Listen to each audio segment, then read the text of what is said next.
ये कहानी है 1938 कैरली नाम के एक आदमी की, हंगेरियन आर्मी में, और वो उस कंट्री का बेस्ट पिस्टल शूटर था।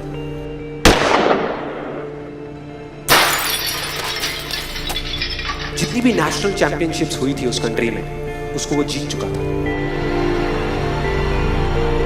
और सबको ऑलमोस्ट कंफर्म था कि 1940s में जो ओलंपिक्स होने वाले हैं उसमें गोल्ड मेडल कैरली को ही मिलेगा। और उसने सालों से ट्रेनिंग करी थी। उसका एक ही सपना था, एक ही फोकस था कि मुझे अपने इस हाथ को दुनिया का बेस्ट शूटिंग हैंड बनाना है, बेस्ट बनाना है, बेस्ट बनाना है। और वो कामयाब हो गया, उसने बना लिया बेस्ट शूटिंग हैंड। सिर्फ 2 साल का फर्क था। 1938 में एक आर्मी का ट्रेनिंग कैंप चल रहा था। क्योंकि वो आर्मी में था तो एक एक्सीडेंट हो गया। उसके उसी हाथ में जिससे उसने गोल्ड मेडल जीतना था, उसमें एक हैंड ग्रेनेड फट गया और वो हाथ चला गया। जो उसका सपना था, जो फोकस था, सब खत्म।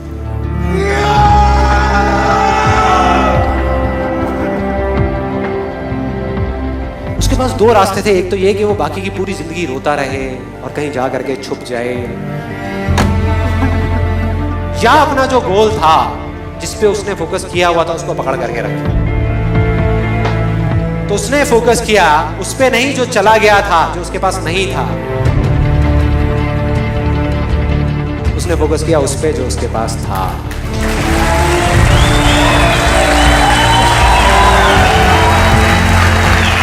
जो उसके पास था। और क्या था उसके पास में? एक लेफ्ट हैंड, एक ऐसा हाथ जिससे वो लिख तक नहीं सकता था। 1 महीने तक उसका हॉस्पिटल में इलाज चला इस हाथ के लिए, और सही 1 महीने बाद अपनी ट्रेनिंग शुरू कर दी इस हाथ के लिए।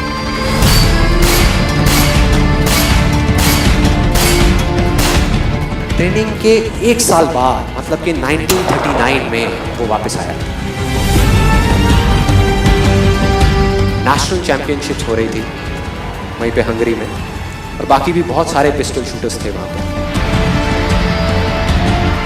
उन्होंने जा करके उसको कांग्रेचुलेट किया, कहा कि यार देखो, ये होता है जज्बा, ये होती है स्पोर्ट्समैन स्पिरिट, कि इतना सब कुछ होने के बाद भी तुम यहां पर आए हो हमको देखने के लिए और हमारा हौसला बढ़ाने के लिए।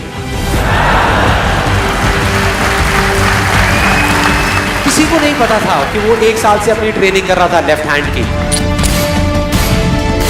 और उसने जवाब दिया, मैं यहां पर तुम्हारा हौसला बढ़ाने नहीं आया, तुम्हारे साथ कॉम्पीट करने आया हूं, तुमसे लड़ने आया हूं, तैयार हो जाओ। और कंपटीशन हुआ। बाकी सब वहां पर जितने भी लोग थे वो कॉम्पीट कर रहे थे अपने बेस्ट हैंड से। ये कॉम्पीट कर रहा था अपने ओनली हैंड से, ओनली हैंड से। कौन जीता? The man with the only hand, Karoly जीत गया। लेकिन वो यहां नहीं रुका। उसका गोल क्लियर था कि मुझे इस हाथ को इस कंट्री का नहीं, इस पूरी दुनिया का बेस्ट शूटिंग हैंड बनाना है। उसने अपना सारा फोकस उठा करके डाला 1940 पे, जब ओलंपिक्स होने वाले थे। लेकिन 1940s के ओलंपिक्स कैंसिल हो गए वर्ल्ड वॉर की वजह से।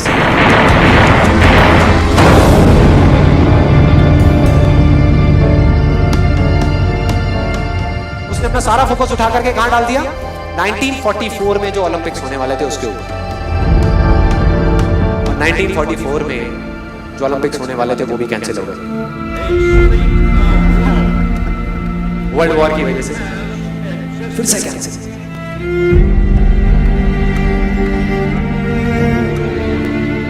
उसने अपना सारा फोकस उठा करके डाल दिया 1948 के ओलंपिक्स में। 1938 में उसकी एज थी 28 साल, 1948 में उसकी एज हो चुकी थी 38 इयर्स। और जो यंगर जो प्लेयर्स आते हैं निकल करके, उनसे कॉम्पीट करना मुश्किल होता चला जाता है। लेकिन मुश्किल नाम का ये वर्ड था ही नहीं उसकी डिक्शनरी में। वो गया, पूरे वर्ल्ड के बेस्ट शूटर्स आए हुए थे जो अपने बेस्ट हैंड से कॉम्पीट कर रहे थे, और ये अपने ओनली हैंड से कॉम्पीट कर रहा था। और कौन जीता? The man with the only hand.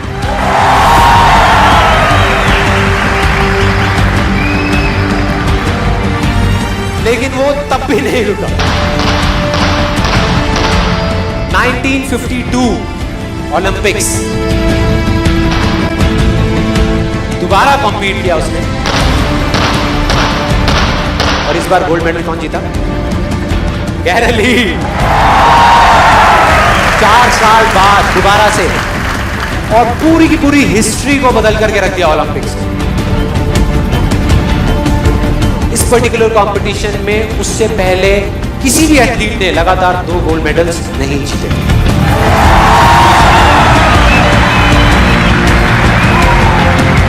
अब किसी भी लूजर के पास चले जाओ, उसके पास लिस्ट होगी बहानों की कि मैं इस वजह से फेल हुआ अपनी लाइफ में, इस वजह से मैं कुछ नहीं कर पाया। बहुत लंबी लिस्ट है। और दूसरी तरफ विनर के पास चले जाओ, उसके पास में 1000 वजह होगी वो ना करने की जो वो करना चाहता है, सिर्फ एक वजह होगी वो करने की जो वो करना चाहता है, और वो कर जाएगा।